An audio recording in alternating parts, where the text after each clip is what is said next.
Hi there, friends. The topic today is mystical marriage.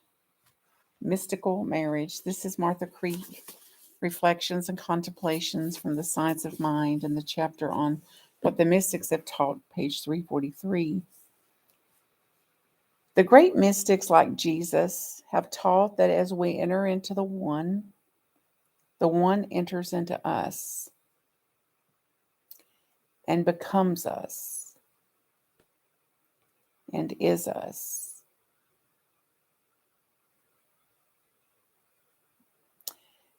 Mystics have taught the quote, mystical marriage, the union of the soul of the human and the soul of God, and the unity of all of life. The great mystics, while sensing this unity, the universality of all things, have also sensed the individualization of being and the individuality of the human as a divine reality.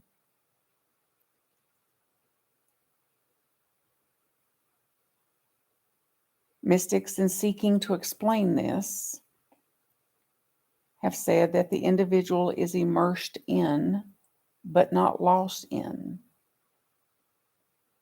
nirvana.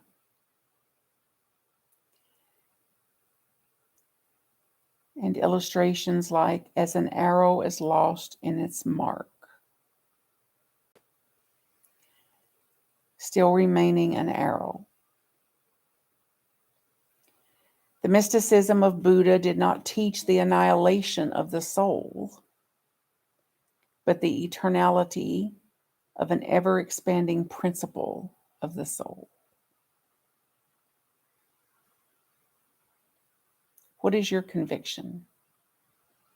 What is your belief about the universality of the soul, or the ever-expanding principle of the soul? The highest mental practice is to listen to this inner voice and to declare its presence.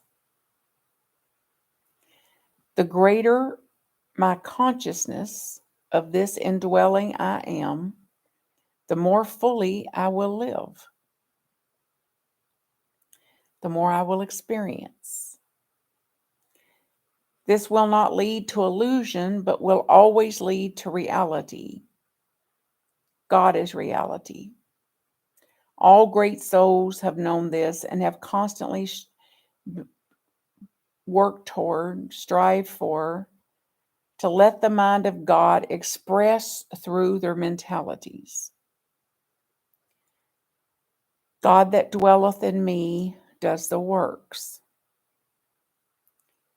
This was the declaration of the great master, and it should be ours also. Not a limited sense of life, but a limitless one.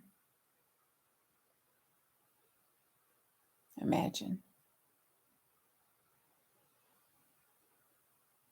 Not a limited one, a limitless one.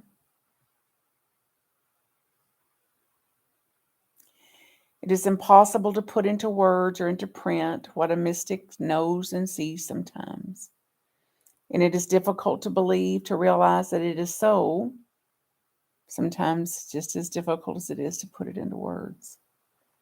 However, there is a certain inner sense which at times sees reality in a flash, a glimpse, a knowing, which illuminates the whole being, our whole being, with a great flood of light.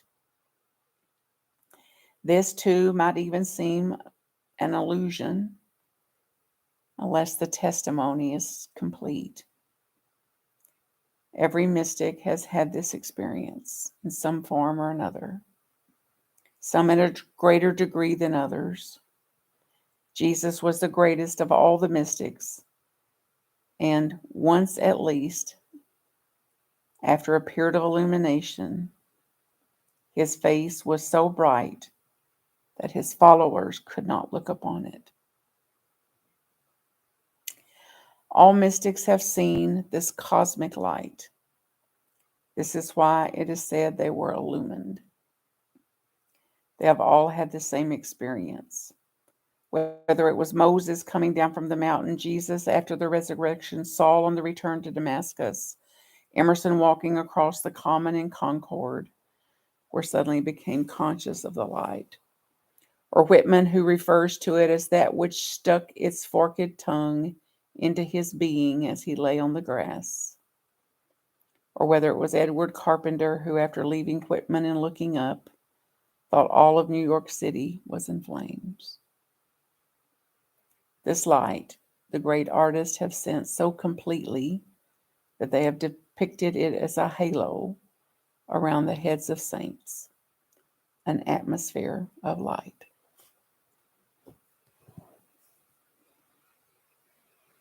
See my halo? Man-made, and I'm going in that direction. Blessings, friends. MarthaCreek.com to contact me.